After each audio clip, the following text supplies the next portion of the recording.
Bakhtin. Estética da criação verbal. 2. 1. O autor e o herói. Observação.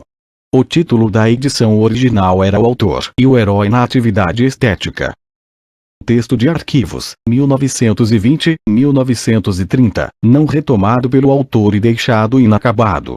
O manuscrito não tem título e encontra-se mutilado de sua parte inicial. A publicação original menciona as passagens ilegíveis, assinaladas com "io", assim como os cortes que foram praticados, assinalados com reticências, que esta edição reproduz. 1. O problema do herói na atividade estética. A relação do autor com o herói, tal como se inscreve em sua arquitetônica estável e em sua dinâmica viva, deve ser compreendida tanto sob o ângulo do princípio básico a que obedece, quanto sob o ângulo das particularidades individuais que ela reveste neste ou naquele autor, nesta ou naquela obra.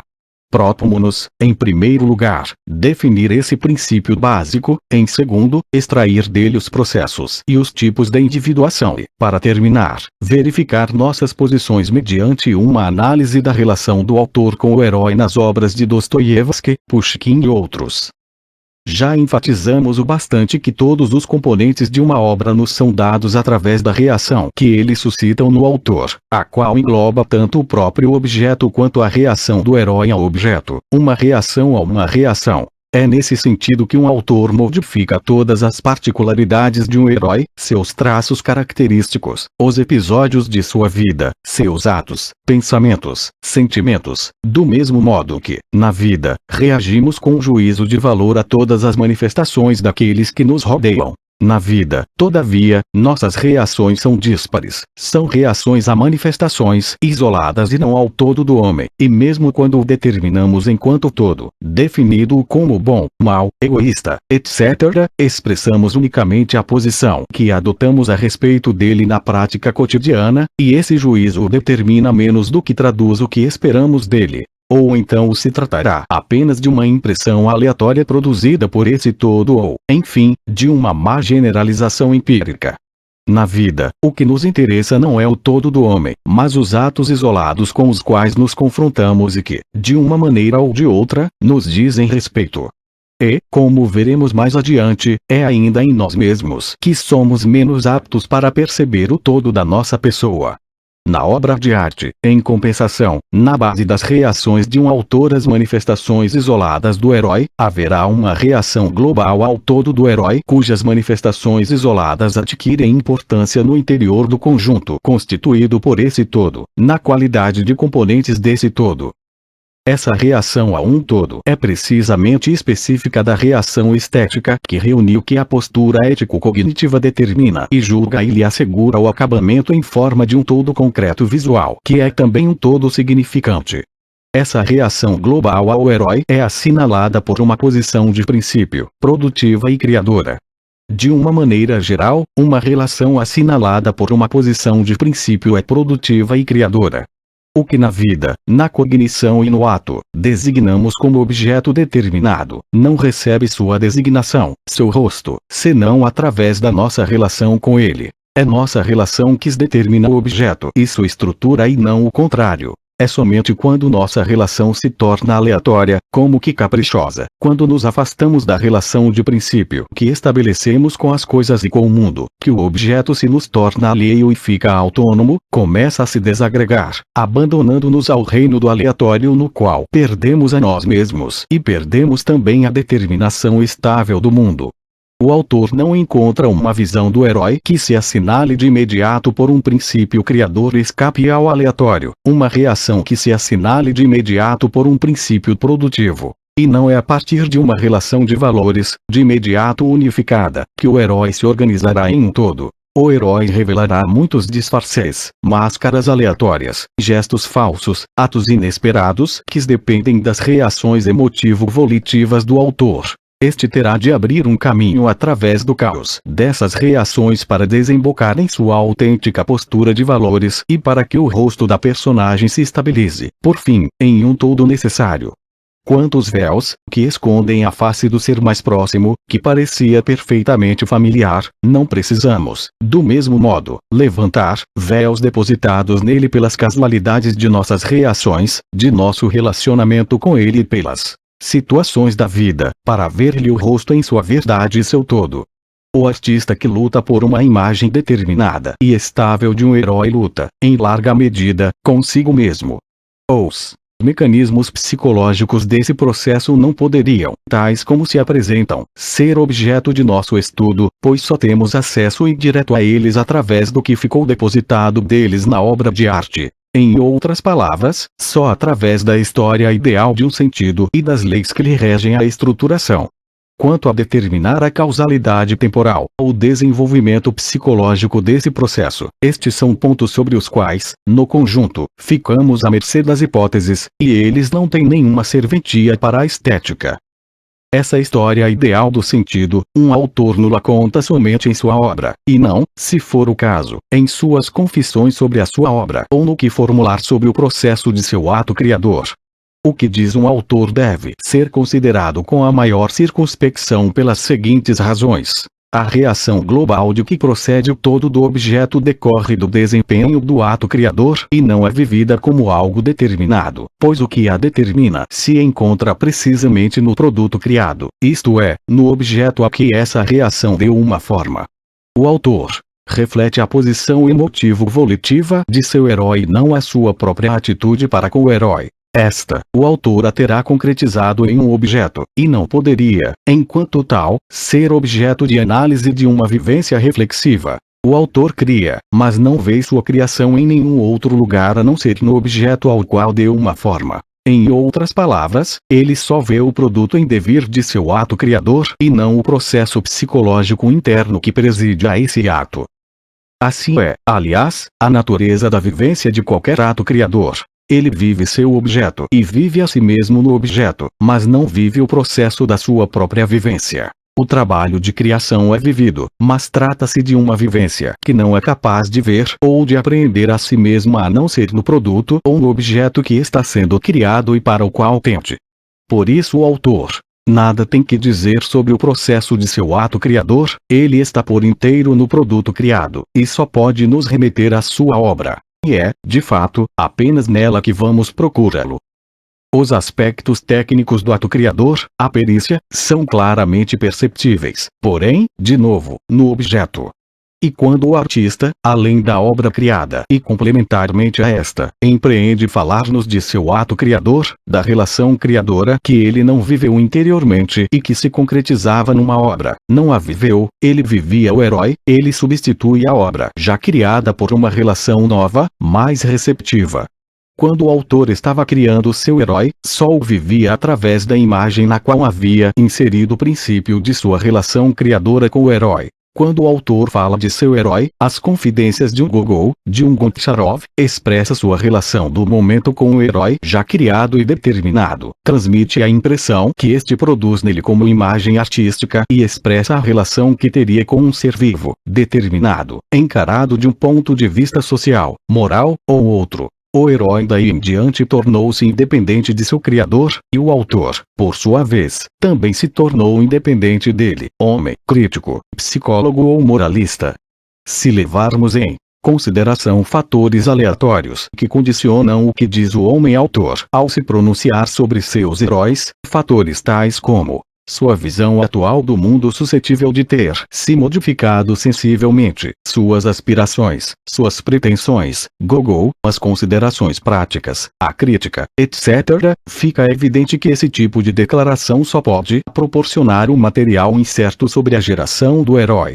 E um material que tem enorme valor biográfico e pode, também, adquirir valor estético, mas somente depois que tiver sido posto em evidência do sentido artístico da obra. O autor-criador contribuirá para nos esclarecer o homem-autor, sendo apenas depois disso que o significado do que ele disser sobre seu ato criador ficará completo e esclarecido. O herói não é o único que se separa do processo de que emana, o autor faz o mesmo. E por esta razão que cumpre destacar a produtividade, enquanto tal, da atividade criadora e da reação global ao herói. Um autor não é o depositário de uma vivência anterior, e sua reação global não decorre de um sentimento passivo ou de uma percepção receptiva. O autor é a única fonte da energia produtora das formas, a qual não é dada consciência psicologizada, mas se estabiliza em um produto cultural significante. A reação ativa do autor se manifesta na estrutura, que ela mesma condiciona, de uma visão ativa do herói percebido como um todo, na estrutura de sua imagem, no ritmo de sua revelação, na estrutura de entonação e na escolha das unidades significantes da obra. E apenas com a condição de haver compreendido o princípio dessa reação criadora global de um autor diante do herói, de haver compreendido o princípio dessa visão do herói que o gera enquanto todo determinado em cada um de seus componentes, que se poderão determinar com rigor os critérios de conteúdo e de forma aplicáveis aos diversos tipos de heróis, conferir-lhes um valor constante e constituir uma tipologia fundamentada e sistemática deles. Nesse ponto reina, até agora, o mais completo caos na estética da criação verbal e, principalmente, na história da literatura. A todo momento, esbarramos na confusão total dos diversos tipos de abordagens e de critérios avaliativos. O herói positivo ou negativo, a relação com o autor, autobiográfico ou objetivo, idealista ou realista, a heroificação, a sátira, o humor, a ironia. O herói épico, dramático, lírico, o caráter, o tipo, a personagem. O herói romanesco, a famosa classificação dos papéis cênicos. O galã, lírico, dramático, o raciocinador, o ingênuo, etc. Todas elas classificações que não determinam o herói, não são fundamentadas, não se ajustam umas às outras, e, por sinal, falta o próprio princípio que possibilitaria ajustá-las, fundamentá-las. A abordagem mais séria desses problemas resume-se aos métodos biográficos e sociológicos, que, entretanto, não dão provas de uma compreensão formal estética suficientemente aprofundada do princípio criador existente na relação do autor com o herói, a qual é substituída por uma relação psicológica e social, passiva e transcendente à consciência criadora. O autor e o herói não aparecem como os componentes do todo artístico, mas como componentes da unidade transliterária constituída pela vida psicológica e social. A prática mais corrente consiste em extrair o material biográfico de uma obra e, inversamente, em explicar uma obra pela biografia, contentando-se com uma coincidência entre fatos pertencentes respectivamente à vida do herói e à do autor. Opera-se com o auxílio de trechos que pretendem ter um sentido e, com isso, esquece-se completamente o todo do herói e o todo do autor, o que faz que se escamoteie o essencial, a forma da relação com o acontecimento, e a forma como este é vivido no todo constituído pela vida e o mundo. Semelhantes confrontações factuais são particularmente bárbaras, assim como a ótica pela qual se explicam uma pela outra as respectivas visões do mundo do herói e do autor. E colocam-se em paralelo à formulação abstrata de uma ideia considerada isoladamente no autor e a ideia correspondente que se irá buscar na boca do herói, correlacionam-se às declarações políticas, sociais, de um Griboyedov e às declarações correspondentes de seu herói, Chapke, afirma-se a similitude de suas visões sociopolíticas do mundo. Assimilam-se, do mesmo modo, as opiniões de um Tolstói e as de seu herói, Levin. Como veremos mais adiante, é impossível qualquer correspondência teoricamente fundamentada entre um herói e um autor, pois a relação é de natureza diferente.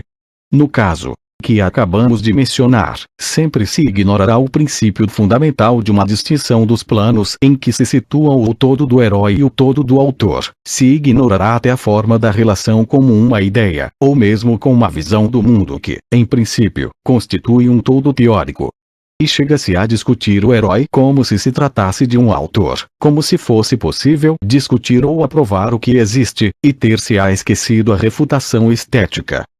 Acontece, por certo, que um autor converta seu herói no porta-voz de suas próprias ideias, segundo o valor teórico ou ético delas, político, social, com o intuito de torná-las verídicas, com o objetivo de difundi-las, mas o princípio estético da relação com o herói não é respeitado. Nesses casos, ocorre mesmo assim, a despeito da vontade e da consciência do autor, o remanejamento da ideia que a fará corresponder ao todo do herói, e isso não no interior da unidade teórica de sua visão do mundo, mas no interior do todo de sua pessoa onde, junto com seu aspecto físico, com sua maneira de ser, com seu contexto de vida, essa visão do mundo que lhe é própria representa apenas um componente desse todo. Em outras palavras, a propagação de uma ideia é substituída pelo que denominamos uma encarnação do sentido daquilo que existe. Quando não ocorre tal remanejamento, teremos uma inserção transliterária, não solúvel no todo da obra, e, para explicá-la, para avaliar a distância que se introduziu entre a ideia, no significado puramente teórico que ela tinha para o autor, e a forma que procurou encarná-la, incorporá-la ao todo constituído pelo pensamento de um herói, em outras palavras, para descobrir a direção em que se efetuou esse remanejamento, será preciso ter compreendido previamente o princípio estético que fundamenta a relação do autor com o herói. Não procuramos negar totalmente o valor das eventuais confrontações, que podem ser eficazes, entre as respectivas biografias do autor e do herói, entre suas visões do mundo. Em se tratando de história da literatura ou de estética, denunciamos simplesmente o procedimento puramente factual, desprovido de qualquer princípio, tal como é praticado atualmente, baseado na confusão total entre o autor-criador, componente da obra, e o autor-homem, componente da vida, com total ignorância do princípio criador existente na relação do autor com o herói. Daí resulta, de um lado, a ignorância e a distorção da pessoa ética, biográfica, do autor, e, do outro lado, uma incompreensão geral do todo constituído pela obra e o autor. Servir-se de uma fonte pressupõe que se tenha compreendido seu princípio produtor. O procedimento aplicado nas ciências históricas para o estudo das fontes é insuficiente quando se trata de utilizar a obra de arte como fonte biográfica, pois é um procedimento que não leva em conta o princípio de funcionamento específico a essa fonte e reconhecemos que o erro metodológico que denunciamos, referente à relação como uma obra de arte, afeta menos a história da literatura do que a estética da criação verbal, área em que a formação histórico-genética exerce de modo todo especial suas devastações. Não sucede o mesmo quando a estética se situa no âmbito da filosofia geral, onde o problema da relação do autor com o herói é colocado em conformidade com um princípio básico, ainda que nem sempre seja em uma forma pura. No momento oportuno voltaremos à tipologia dos heróis e à apreciação dos métodos biográficos e sociológicos. Tínhamos em vista as noções de empatia, e em ponto furlungo, pelo fato de ela comportar expressamente o princípio de uma relação estética do autor contemplador com o objeto em geral e com o herói em particular, que foi fundamentada da maneira mais profunda em Lips. 2. De amor estético, a simpatia social em Galve, numa ótica totalmente diferente, o amor estético em Cohen. Acontece que essas duas concepções têm um caráter demasiado geral e operam sem princípio diferencial, quer se trate das diversas formas de arte, quer do objeto específico de uma visão estética, ou seja, do herói, mais bem diferenciado em Cohen. Até sob o ângulo de uma estética geral, tanto um quanto o outro desses princípios não nos parecem inteiramente aceitáveis, embora tanto um como o outro comportem inúmeros pontos exatos. Precisaremos levar em conta essas duas noções na sequência de nosso desenvolvimento. Por ora, não é a ocasião de darmos uma apreciação global delas.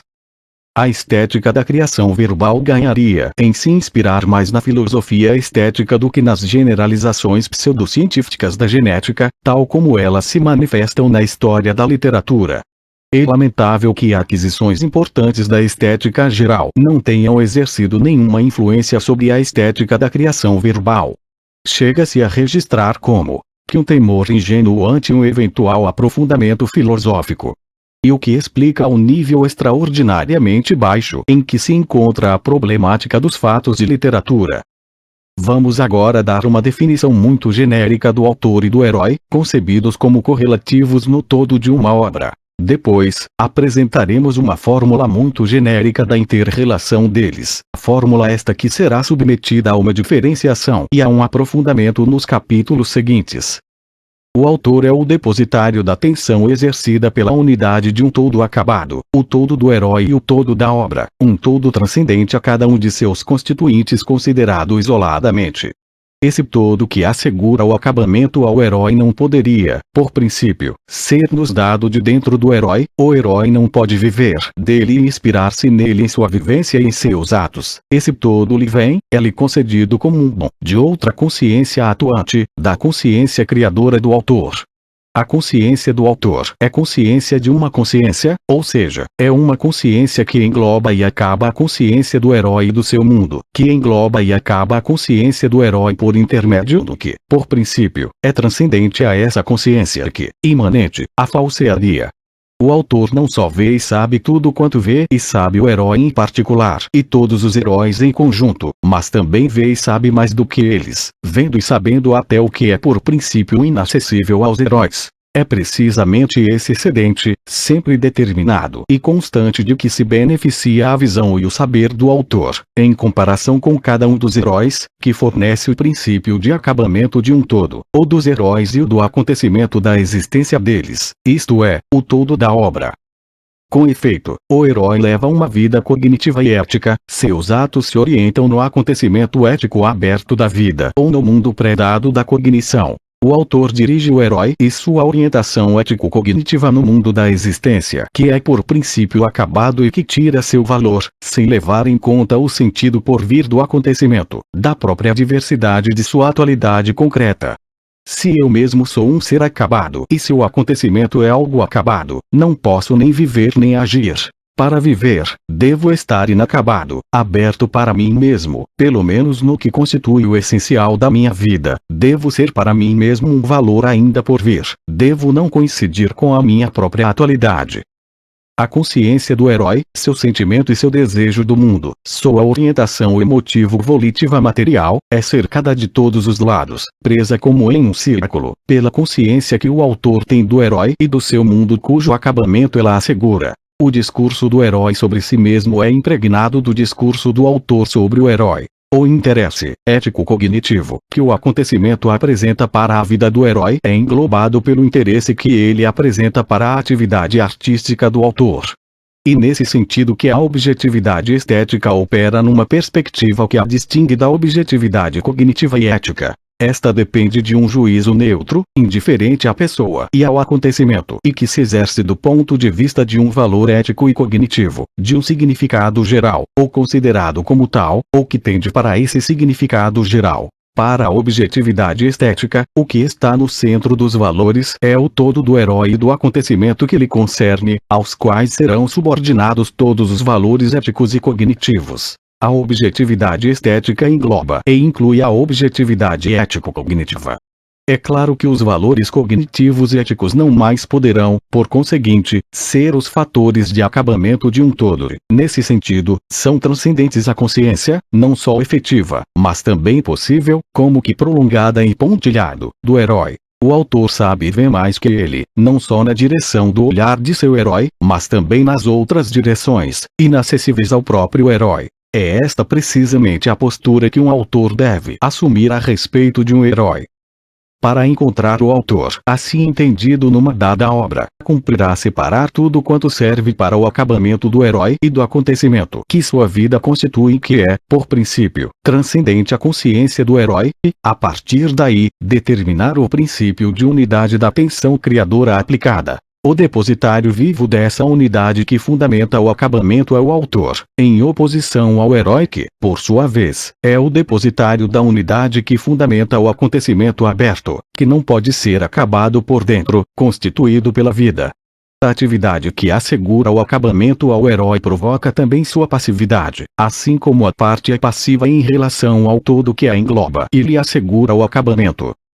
Daí decorre diretamente a fórmula geral do princípio que marca a relação criadora, esteticamente produtiva, do autor com o herói, uma relação impregnada da tensão peculiar a uma exotopia, no espaço, no tempo, nos valores, que permite juntar por inteiro um herói que, internamente, está disseminado e disperso no mundo do pré-dado da cognição e no acontecimento aberto do ato ético. que permite juntar o próprio herói e sua vida e completá-lo até torná-lo um todo graças ao que lhe é inacessível, a saber, a sua própria imagem externa completa, o fundo ao qual ele dá as costas, sua atitude para com o acontecimento da sua morte e do seu futuro absoluto, etc. Que permite, finalmente, proporcionar ao herói a razão de ser e o acabamento, sem levar em conta o sentido, as aquisições e os êxitos de sua própria vida orientada para a frente dele mesmo. Essa atitude do autor vai subtrair o herói ao acontecimento, singular e único, da existência, o qual engloba o herói e o autor-homem, no qual o herói poderia situar-se ao lado do autor, quer como companheiro, à sua frente, quer como adversário, quer, afinal, no interior do autor, como ego, vai subtrair o herói à solidariedade em comum e à responsabilidade coletiva e vai engendrá-lo, enquanto novo homem, no novo plano da existência, onde ele não poderia nascer por própria conta e pelas próprias forças, onde ele reveste uma carne nova que, para ele mesmo, não é substancial e não existe. É a exotopia do autor, seu próprio apagamento amoroso fora do campo existencial do herói e o afastamento de todas as coisas no intuito de deixar esse campo livre para o herói e para sua vida. É a compreensão que participa no acabamento do acontecimento da vida do herói, exercendo-se a partir do ponto de vista real cognitivo e ético de um espectador que não toma parte no acontecimento. Essa relação, formulada aqui de uma forma um tanto quanto genérica, comporta um princípio vital e dinâmico. A exotopia é algo por conquistar e, na batalha, é mais comum perder a pele do que salvá-la, sobretudo quando o herói é autobiográfico, embora esse não seja o único caso. Costuma ser tão difícil situar-se fora daquele que é o companheiro do acontecimento quanto fora daquele que é o adversário. Tanto faz situar-se dentro do herói, ao seu lado ou à sua frente. Todas estas são posições que, do ponto de vista dos valores, desnaturam a visão e não contribuem para completar o herói e assegurar-lhe o acabamento. Em todos esses casos, os valores da vida trunfam sobre aqueles que são seus depositários. A vida do herói é vivida pelo autor numa categoria de valores diferente daquela que ele conhece em sua própria vida e na vida dos outros, participantes reais do acontecimento ético aberto, singular e único, da existência. É pensada no contexto de valores absolutamente diferente. Mencionarei 3 casos típicos do recuo que se introduz na relação simples do autor com o herói, os quais aparecem quando o herói coincide com o autor na vida, ou seja, quando no essencial o herói é autobiográfico. De acordo com uma relação simples, o autor deve situar-se fora de si mesmo, viver a si mesmo num plano diferente daquele em que vivemos efetivamente nossa vida. Essa é a condição expressa para que ele possa completar-se até formar um todo, graças a valores que são transcendentes à sua vida, vivida internamente, e que lhe asseguram o acabamento. Ele deve tornar-se outro relativamente a si mesmo, ver-se pelos olhos de outro.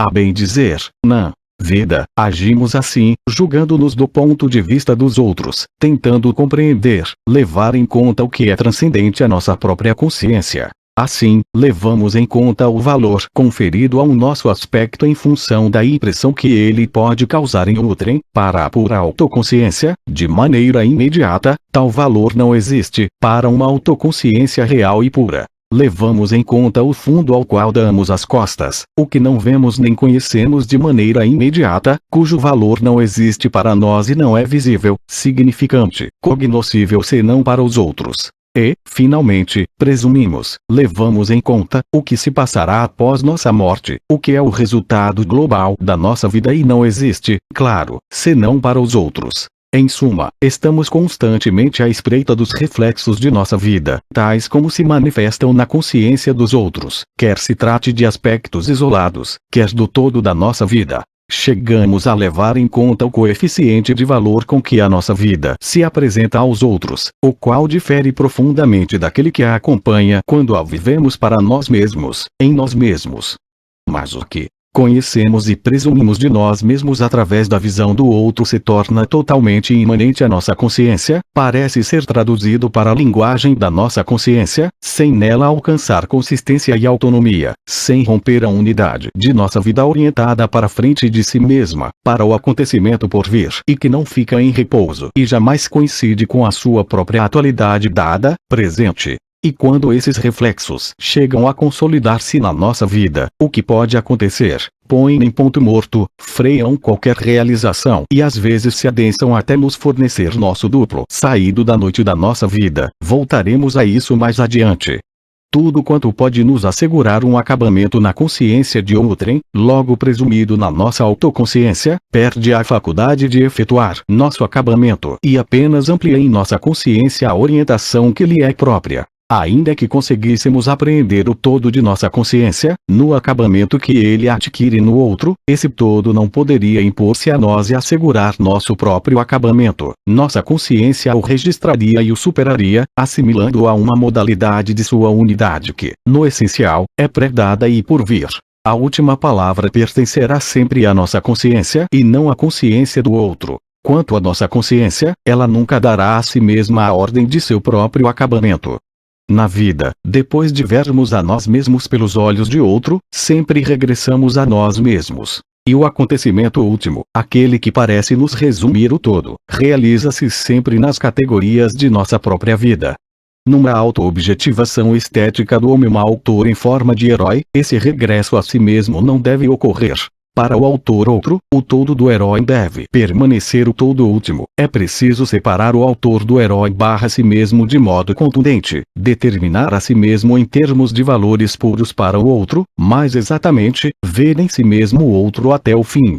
Pois, de fato, o fundo possível, imanente à consciência, não é em absoluto a combinação estética da consciência de um herói com seu fundo. Este deve ressaltar uma consciência em seu todo, por mais profunda e vasta que ela seja, ainda que ela percebesse um mundo inteiro e nela o tornasse imanente. O processo estético deve proporcionar-lhe um fundo que lhe seja transcendente. O autor deve encontrar um ponto de apoio fora dessa consciência para que ela se torne um fenômeno esteticamente acabado, um herói.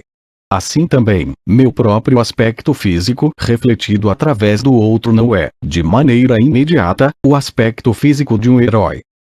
E quando o autor perde essa posição de valores que lhe assegura sua isotopia ao herói, observam-se três tipos básicos de relação com o herói, com grande número de variantes no interior de cada um desses tipos.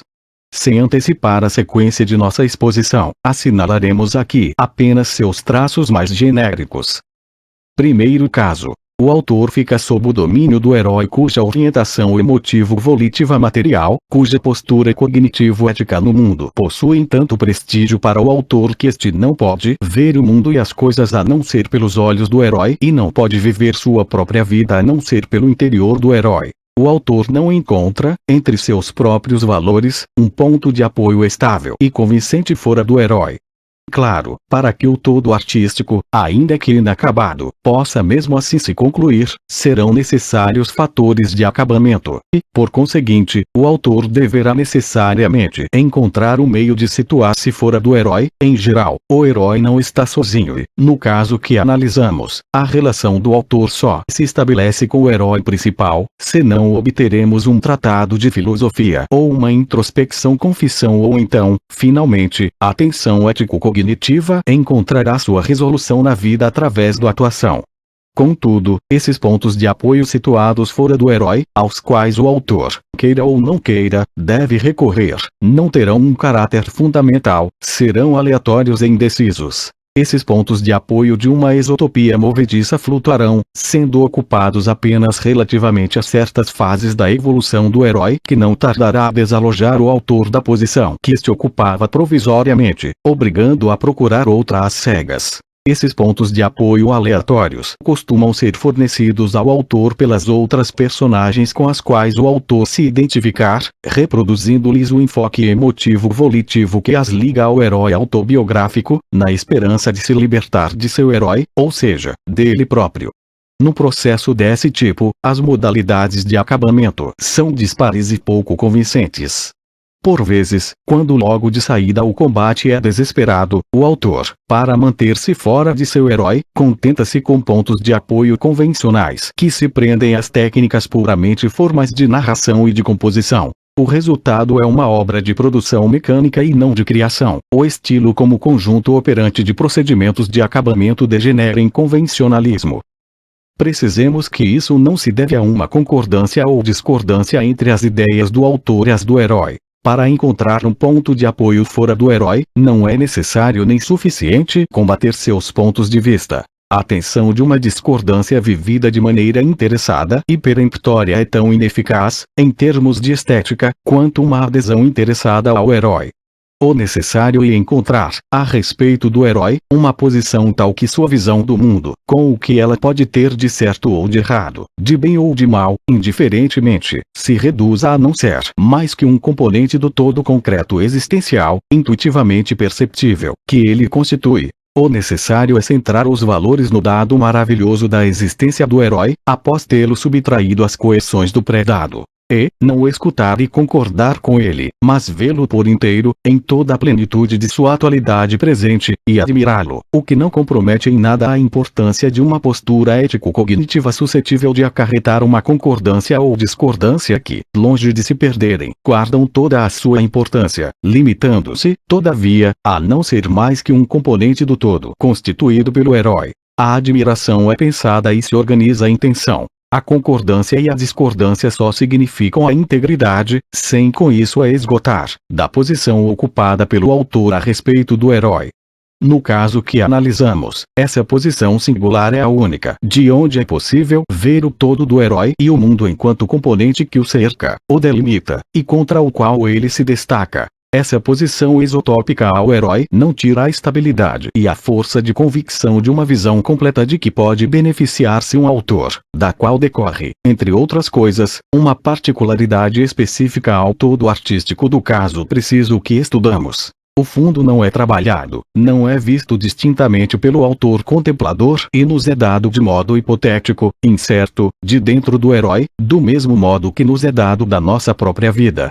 Às vezes esse fundo está totalmente ausente. Fora do herói e de sua consciência, nenhum elemento da realidade está estabilizado. O herói não é aparentado com o fundo do qual ele se destaca, com um ambiente e com um modo de vida, com a natureza, etc. Não se insere num todo artístico necessário, não se movimenta como todo. Ser vivo se movimenta contra o fundo de um cenário inerte e imóvel. Não haverá fusão orgânica entre a posição interior, ético-cognitiva, do herói e sua expressividade externa, seu aspecto físico, sua voz, sua maneira de ser, etc., pois como esta o envolve como uma máscara, fortuita e não essencial, ou então não atinge relevo algum, o herói não fica voltado para nós, só o vivemos de dentro dele. Os diálogos, tais como sucedem entre seres orgânicos, concretos, cujas modalidades significantes, necessárias à execução artística, estão a cargo dos rostos, das roupas, da mímica, da ambiência da vida, e que ultrapassam o contexto de uma dada cena, começam a degenerar em debates interessados cujos valores são centralizados no objeto debatido. E, finalmente, os constituintes que funcionam como elementos de acabamento não ficam unificados. Os traços do autor se dispersavam e não lhe asseguram a unidade. O autor pode ser substituído por uma figura convencional. E a esse tipo que pertencem quase todos os heróis de Dostoiévski, certos heróis de Tolstói, Pedro, Levin, de Kierkegaard, de Stendhal e de outros escritores, cujos heróis tendem em parte aos extremos desse tipo de personagem. Segundo caso, o autor tem o domínio do herói, introduz nele princípios de acabamento. A relação do autor com o herói se torna, em parte, a relação do herói consigo mesmo. O herói empreende determinar a si mesmo. A autoprojeção do autor se entranhou na alma do herói e nas suas palavras. Esse tipo de herói pode evoluir em duas direções.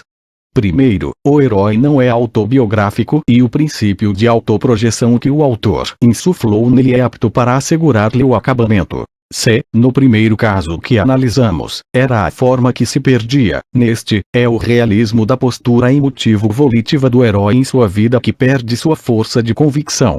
Assim é o herói do pseudoclassicismo cuja postura interior é submetida a um acabamento exclusivamente artístico. Na menor de suas manifestações, ato, mímica, sentimento, fala, o herói jamais se desvia do princípio estético de que emana. Segundo, o herói é autobiográfico, tendo assimilado a autoprojeção do autor que lhe assegura o acabamento, a reação global que lhe assegura uma forma, o herói a incorpora à sua própria vivência e a supera. Esse tipo de herói é refratário a qualquer acabamento interno, supera interiormente tudo que poderia determiná-lo totalmente e que ele considera inadequado a si mesmo, vivencia qualquer integridade acabada como uma limitação e lhe opõe um mistério interior indizível. Você acredita que estou inteiro aqui, parece dizer, você acredita estar vendo tudo que sou. O essencial, em mim, você não pode nem ver, nem ouvir, nem conhecer um herói assim é infinito para o autor, ou seja, ele sempre renasce e sempre exige novas formas de acabamento que ele próprio destrói com sua autoconsciência. É o herói do romantismo. O romântico teme trair-se através de seu herói e deixa-lhe sempre em alguma parte, dentro dele, uma espécie de respiradouro por onde o herói poderá escapulir para elevar-se acima de sua própria forma de acabamento. Terceiro caso. O herói é seu próprio autor, pensa sua vida esteticamente, parece representar um papel. Diferentemente do herói romântico infinito e do herói impenitente de um Dostoiévski, tal herói é autossatisfeito e seu acabamento repleto de segurança. A relação do autor com o herói, tal como a caracterizamos em linhas muito gerais, fica mais complexa e varia de acordo com os fatores de ordem ético-cognitiva que determinam o todo do herói que, como vimos, são indissociáveis da forma artística em que um herói se encarnará. Assim, a orientação emotivo-volitiva material de um herói pode ser valiosa para o autor de um ponto de vista cognitivo, ético, religioso, e então teremos a heroificação. Essa orientação pode ser denunciada pelo fato de pretender indevidamente ser importante, e então teremos a sátira, a ironia, etc. Tudo que é transcendente à autoconsciência do herói e que serve para seu acabamento pode ser utilizado para um ou outro desses fins, satírico, heróico, humorístico, etc. Assim, encontraremos uma satirização que joga com o aspecto físico, uma zombaria das ambições ético-cognitivas que jogam com a expressividade externa determinada pelo que em geral ela tem de demasiado humano, mas encontraremos, da mesma forma, uma heroificação que se fundamenta no aspecto físico, a monumentalidade na escultura. O plano de fundo, o que se passa às costas do herói e não lhe é visível nem conhecido, pode tornar risíveis sua vida e suas pretensões. Um pequeno homem contra o fundo imenso do universo, um pequeno saber contra um fundo de ignorância, a certeza de ser o centro de tudo, de ser excepcional, confrontada com uma idêntica certeza nos outros. Em todos esses casos, o fundo é utilizado para desnudar, mas também pode adornar, ser utilizado para heroificar o herói que sobe ao palco. Mais adiante veremos como a satirização e a ironia sempre supõem uma possibilidade de serem vividas, ou seja, possuem um grau menor de exotopia.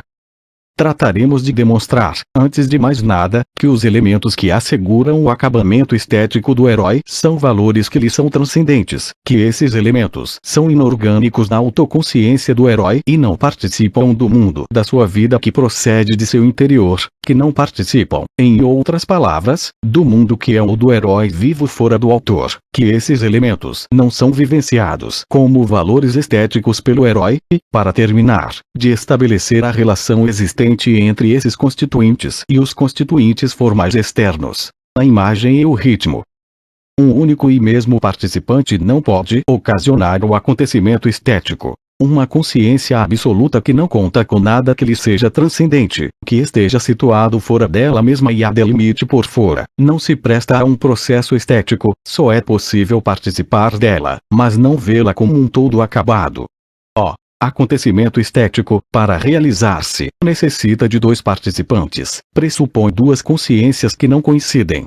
Quando o herói e o autor coincidem ou então se situam lado a lado, compartilhando um valor comum, ou ainda se opõem como adversários, o acontecimento estético termina e é o acontecimento ético que o substitui, panfleto, manifesto, requisitório, panegírico e elogio, injúria, confissão, etc. Quando não há herói, ainda que potencial, teremos o acontecimento cognitivo, tratado, lição. Quando a outra consciência é a de um Deus onipotente, teremos o acontecimento religioso, oração, culto, ritual.